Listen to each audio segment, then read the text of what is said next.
Hello everyone, welcome back to the channel. मैं हूं Sanyam Bhaiyana, a graduate from Shri Ram college of commerce, और आज मैं लेकर आया हूं आप लोगों के लिए हमारे 11th क्लास की सीरीज, जिसमें हम पूरा का पूरा सिलेबस कर रहे हैं। आज हम शुरू करने वाले हैं one of the chapter, bank reconciliation statement. भाई, ऐसा चैप्टर जो शायद इस तरीके से तुम्हें कोई और नहीं कराएगा।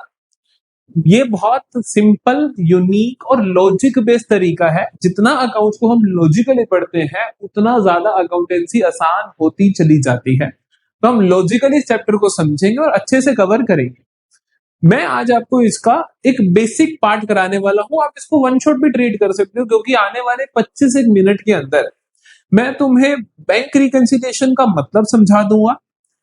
ये समझा दूंगा कि क्या वजह थी जिस वजह से ये जरूरी है बैंक रिकंसिलिएशन स्टेटमेंट बनाना, किस तरीके से बनाई जाती है, कौन सा बैलेंस शुरू हो तो कौन से बैलेंस पे खत्म करना है, किस तरीके से चीजों को करना है। तो मतलब कि एक तरीके से तुम्हें पूरा का पूरा कॉन्सेप्ट आज के लेक्चर में समझा दूंगा।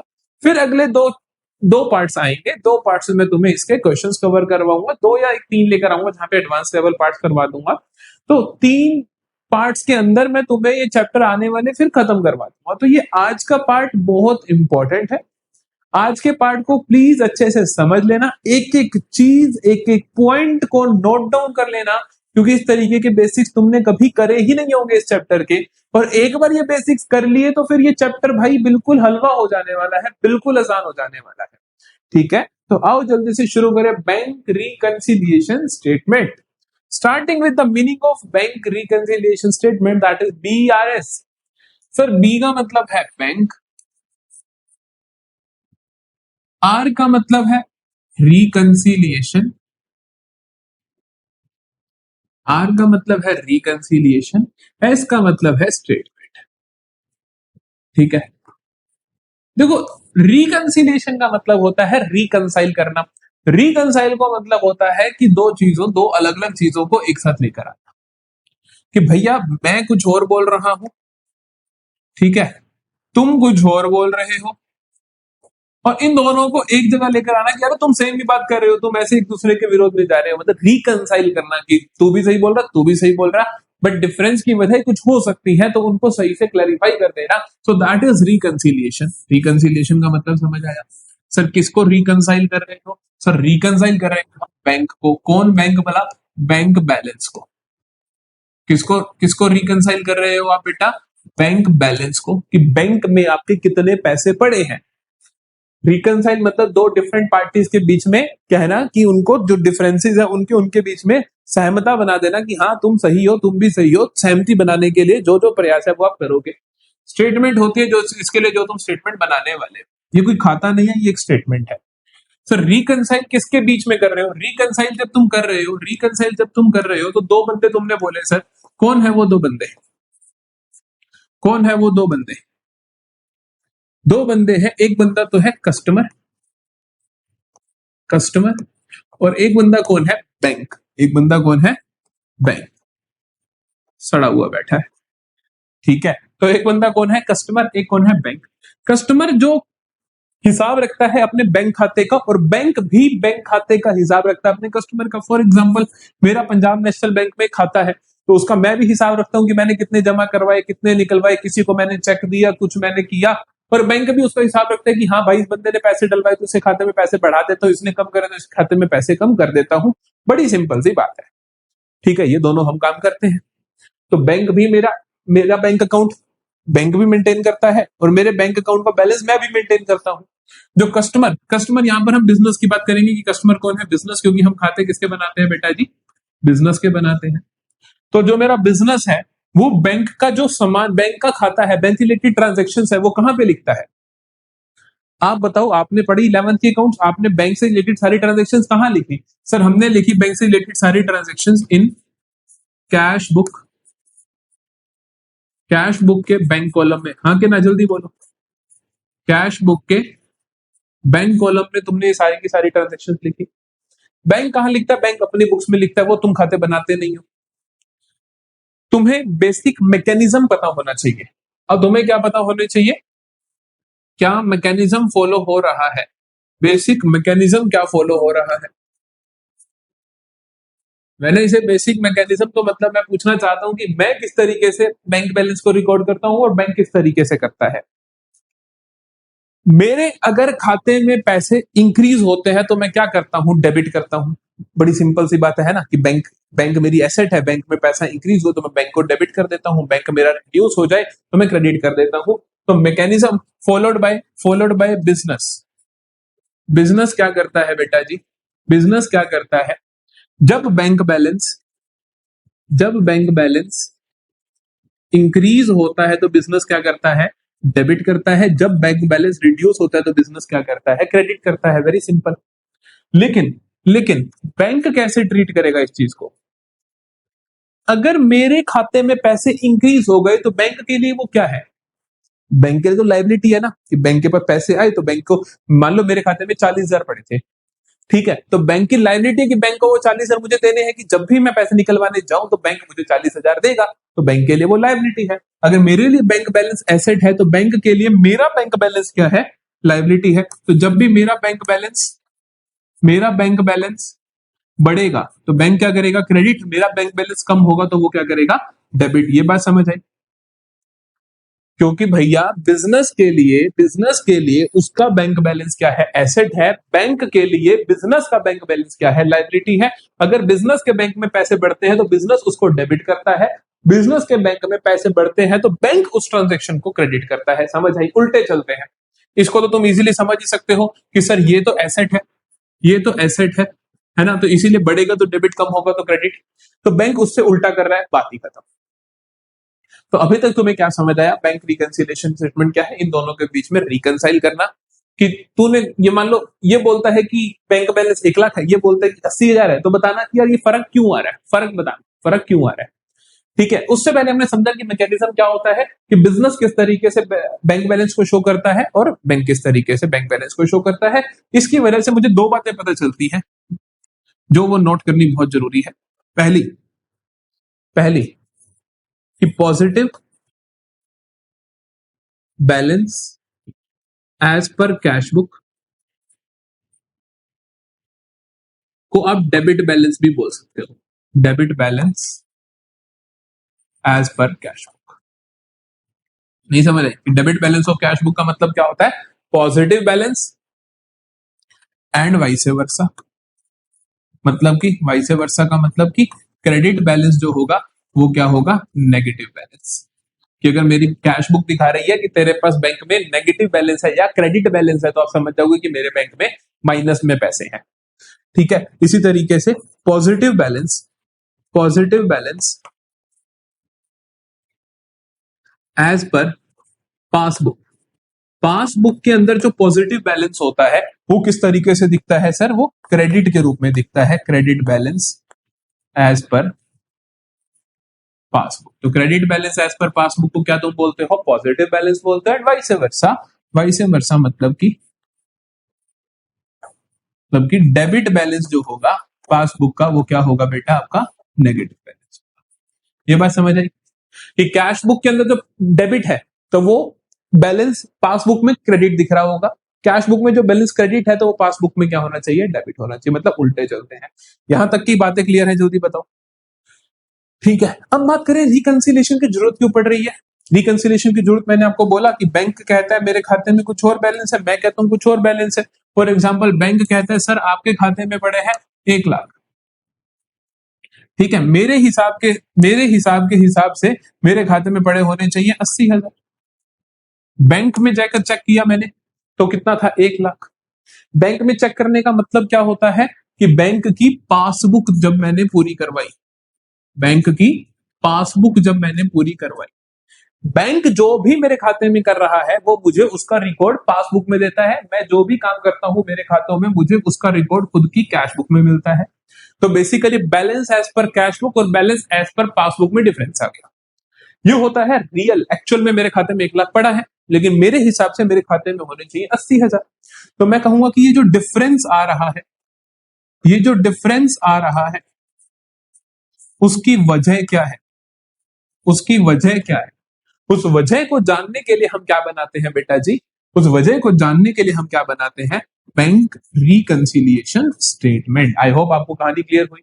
कि बैंक रिकंसिलिएशन स्टेटमेंट क्या करती है, रिकंसाइल करती है किसको, बैलेंसेस को। कौन से बैलेंसेस को, बैलेंस एज पर passbook and balance as per cash book. मतलब कि जो बैलेंस कस्टमर ने जो बैलेंस दिखा रखा है, कस्टमर के हिसाब से जो बैलेंस होना चाहिए उसके खाते में 80,000, और जो बैंक के हिसाब से एक्चुअली में बैलेंस है मेरे खाते में 1,00,000, इनके बीच जो डिफरेंस आया 20,000 का, उसकी वजह जानने के लिए, उसकी वजह बताने के लिए क्या बनाते हैं हम, बीआरएस बनाते हैं। हमने समझा बेसिक मैकेनिज्म क्या होता है रिकॉर्ड करने का। तो मेरे हिसाब से, बिजनेस के हिसाब से जब बैंक बैलेंस बढ़ता है तो वो डेबिट होता है, बैंक के हिसाब से जब बैंक बैलेंस बढ़ता है तो क्रेडिट होता है। बोलो जी, यहां तक कोई भी प्रॉब्लम, कोई भी इशू? ठीक है, अब देखते हैं कि ये जो डिफरेंस आता है उसकी वजह क्या क्या हो सकती है। जो डिफरेंस आता है उसकी वजह क्या क्या हो सकती है। वजह ये हो सकता है कि कोई चीज मैंने तो कैश बुक में लिख दी, बैंक में पैसे आए ही नहीं। फॉर एग्जाम्पल एक कस्टमर ने मेरे को फोन किया कि मैंने आपके खाते में 20,000 डाल दिए। मैंने क्या करा, मैंने अपनी कैश बुक में बैंक कॉलम को 20,000 से बढ़ा दिया, बट बैंक में तो पैसे आए ही नहीं। उसने झूठ बोला था तो बैंक तो बढ़ा ही नहीं। तो मेरे को मिलान करना पड़ेगा, तब जाके मेरे को पता चलेगा कि ये तो भाई साहब मेरे को उल्लू बना के चला गया। तो बेसिकली बैंक रिकंसिलिएशन स्टेटमेंट का ये काम होता है। और क्या क्या एरर्स हो सकते हैं, ये सारे के सारे एरर्स मैंने यहाँ पर आपके लिए लिस्ट कर दिए हैं। आओ एक एक को आराम से समझे। पहला कहते हैं cheques issued but not presented for payment, कि मैंने चेक इशू कर दिए बट पेमेंट के लिए प्रेजेंट नहीं हुए। जब मैं एज अकाउंटेंट क्या करता हूं, किसी को चेक देता हूं, मैंने क्या करा, समीर को 10,000 का चेक दे दिया। मेरे भाने, मेरे हिसाब से तो मेरे खाते से 10,000 कम हो जाने चाहिए, लेकिन भाई साहब ने अभी तक चेक को प्रेजेंट ही नहीं करा।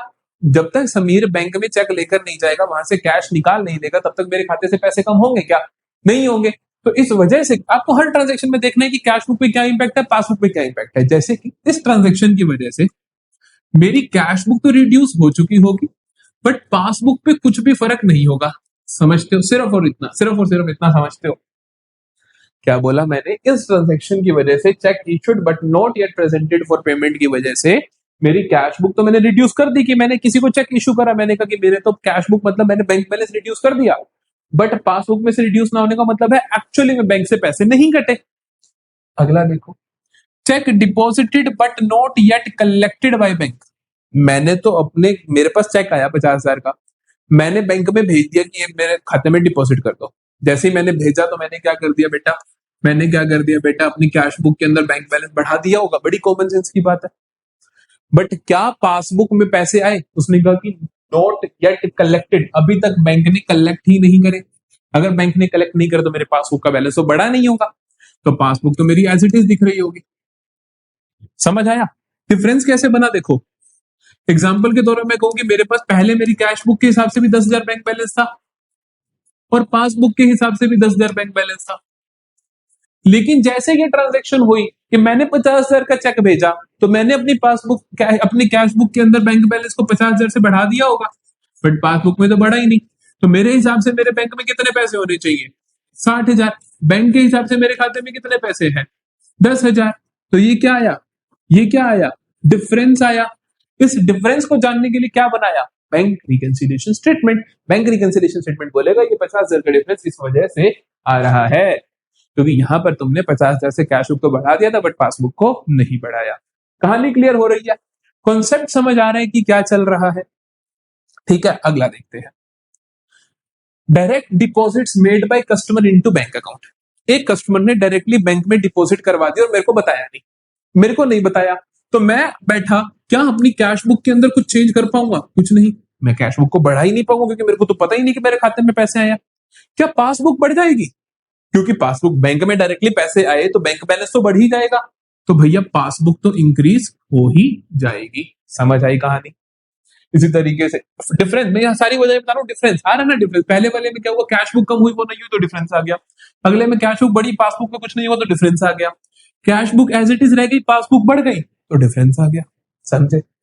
Direct payments made by bank on behalf of customer. मेरे बैंक ने, मैंने एक वो लगा रखा था कि हर महीने तू मेरा इंश्योरेंस भर दिया कर, हर महीने में रेंट भर दिया कर। बैंक ने पैसे काट दिए, मेरे को अभी तक पता नहीं चला, मेरे को इंटीमेशन नहीं मिली, या बैंक ने ब्याज लगा दिया किसी चीज का, तो मेरी कैश बुक तो वही रह जाएगी।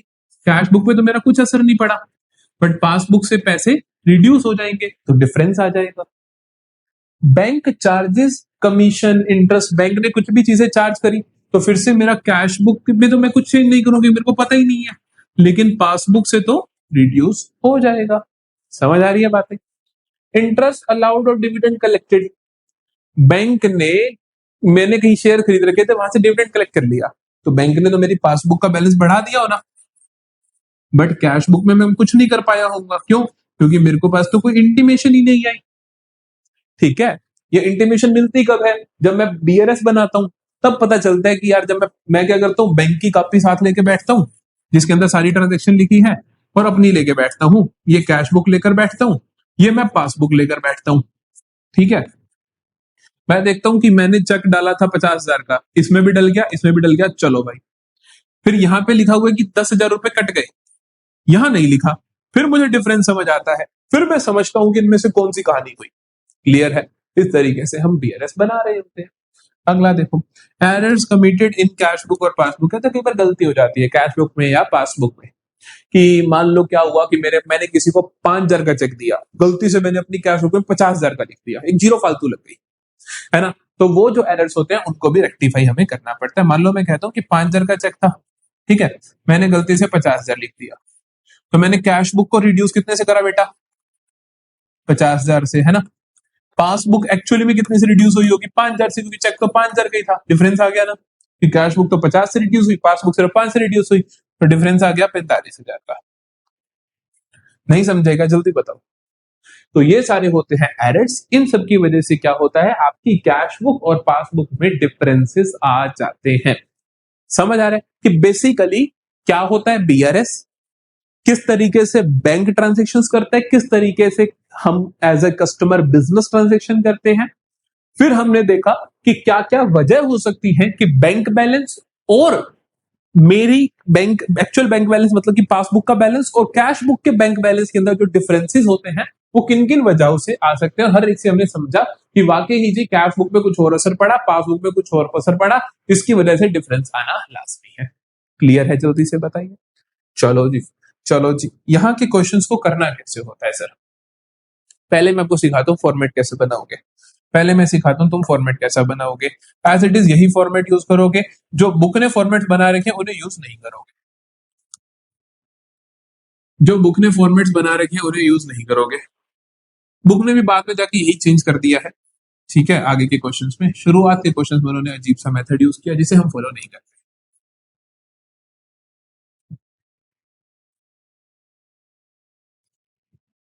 ठीक है, तो यहां हम लिखते हैं प्लस, यहां हम लिखते हैं माइनस। ठीक है, यहां से हम अपनी शुरुआत करते हैं, अपनी जो भी हमारे पास बैंक रिकंसिलिएशन स्टेटमेंट बनानी है। आईडी में लिखेंगे bank reconciliation statement as at, ये किसी एक तारीख पे बनती है, किसी पर्टिकुलर डेट पे बनती है। शुरुआत का जो बैलेंस होता है वो क्या हो सकता है? वो आपके पास हो सकता है positive debit balance as per cash book. Positive बोल दो, डेबिट बोल दो, या आप इसको बोल दो फेवरेबल। ठीक है, फेवरेबल बैलेंस बोल दू, पॉजिटिव बैलेंस बोल दू, डेबिट बैलेंस बोल दू, एज पर कैश बुक, सबका मतलब क्या होता है? Positive balance. आप यहाँ पे अमाउंट लिख, ठीक है। या शुरुआत में नेगेटिव बैलेंस भी हो सकता है। मान लो कि वो कहे कि फेवरेबल बैलेंस नहीं है बेटा, है ना, शुरुआत में ये नहीं है, शुरुआत में अगर ये नहीं है तो बैलेंस ये भी हो सकता है आपके पास कि नेगेटिव बैलेंस या क्रेडिट बैलेंस या unfavourable balance as per cash book. अगर ये हुआ तो अमाउंट आप माइनस के कॉलम में लिखोगे। समझ आई कहानी? समझ आई कहानी? तो कोई भी क्वेश्चन आएगा उसकी शुरुआत होगी कैश बुक के बैलेंस से या फिर पासबुक के बैलेंस से। मतलब क्वेश्चन में अगर आपको कैश बुक का बैलेंस दे रखा है तो आप ऊपर कैश बुक का बैलेंस लिख दोगे, जैसे मैंने लिखा। पॉजिटिव भी हो सकता है, नेगेटिव भी हो सकता है, सॉर्टेड है। आप अपने कैश बुक का बैलेंस लिखोगे और उसके बाद आप क्या करोगे? उसके बाद आप क्या करोगे? जितनी भी चीजें हैं कैश बुक को पासबुक के जैसा बनाओ। क्या करोगे? जल्दी बताओ। कैश बुक को पासबुक के जैसा बनाओगे, कैश बुक को पासबुक के जैसा बनाओगे। अगर तुमने क्वेश्चन की शुरुआत balance as per cash book से शुरू करी, whether the balance is debit और क्रेडिट फर्क नहीं पड़ता, पूरे क्वेश्चन की हर ट्रांजेक्शन में क्या करने वाले हो तुम, कैश बुक को पासबुक के जैसा बनाओगे। जैसे कि एग्जांपल के तौर पे मैं 2-3 ट्रांजेक्शंस लिखता हूं, 2-3 ट्रांजेक्शंस लिखता हूं, आपको समझ आएगी एग्जांपल के तौर पे। पहली ट्रांजेक्शन में लिखता हूं check deposited but not collected ₹5,000। ठीक है, इस ट्रांजेक्शन का इंपैक्ट देखो क्या हुआ होगा। तुमने चेक डिपॉजिट करवा दिया लेकिन बैंक ने कलेक्ट नहीं करे। तुमने जब चेक को डिपॉजिट करवाया तो तुमने अपनी कैश बुक पे क्या असर दिखाया होगा, सर हमने कैश बुक को 5,000 से बढ़ा दिया होगा, क्योंकि हमारे हिसाब से तो हमने भेज दिया बैंक में, तो पैसा आ जाना चाहिए। लेकिन एक्चुअली में बैंक ने अभी तक कलेक्ट करे नहीं, तो पासबुक पे कोई भी इंपैक्ट नहीं पड़ा। समझे? अभी तक क्या हुआ बेटा, जल्दी बताओ, अभी तक क्या हुआ। तुमने कैश बुक के अंदर प्लस 5,000 कर दिया, कैश बुक के अंदर प्लस 5,000 कर दिया, पासबुक में प्लस 0 हुआ। शुरुआत कैश बुक से कर रहे हो तो कैश बुक को पासबुक के जैसा बनाओगे, बनाओ। इस 5,000 को 0 के जैसा बनाने के लिए क्या करना पड़ेगा, इसके अंदर ही चेंज कर सकते हो कैश बुक में ही, तो इसको माइनस कर दो 5,000। नहीं समझे? तो 5,000 माइनस कर दोगे तो आप क्या करोगे, जैसे ये है तो क्या है, मैं कहूंगा चेक ट्रांजेक्शन लिखोगे, check deposited but not collected को माइनस के कॉलम में 5,000 लिख दोगे। नहीं समझ आई क्या? जल्दी बताओ। इस तरीके से कोई भी ट्रांजेक्शन आई, जैसे जैसे ट्रांजेक्शन आई आपके पास, बैंक कलेक्टेड डिविडेंड ₹1,000। बैंक ने क्या करा, ₹1,000 का डिविडेंड कलेक्ट कर दिया। अब सोचो इस ट्रांजेक्शन का इंपैक्ट कैश बुक और पासबुक पे क्या होगा। बैंक ने डिविडेंड कलेक्ट करा तो कैश बुक के पास तो कोई इंटीमेशन ही नहीं है, तो कैश बुक का तो 0, कैश बुक में ना इंक्रीज ना डिक्रीज। बट पासबुक क्या हुई होगी बेटा, बढ़ गई होगी। कितने से? 1,000 से, क्योंकि बैंक ने जब डिविडेंड कलेक्ट करा तो बैंक बैलेंस 1,000 से बढ़ चुका होगा, तो पासबुक 1,000 से बढ़ गई, कैश बुक पे कोई इंपैक्ट नहीं। कैश बुक को पासबुक के जैसा बनाना है, कैश बुक को पासबुक के जैसा बनाना है। पासबुक में क्या हुआ हुआ है, प्लस 1,000, कैश बुक में क्या हुआ हुआ है, प्लस 0। इसको इसके जैसा बनाना है तो क्या करोगे, प्लस 1,000 कर दोगे। नहीं समझे? तो इसको बराबर हो जाएगा, है ना, है ना। तो क्या लिखोगे, तो क्या लिखोगे, बैंक कलेक्टेड डिविडेंड, तो आप क्या करोगे, प्लस कॉलम में 1,000 लिख दोगे। क्लियर है? क्लियर है?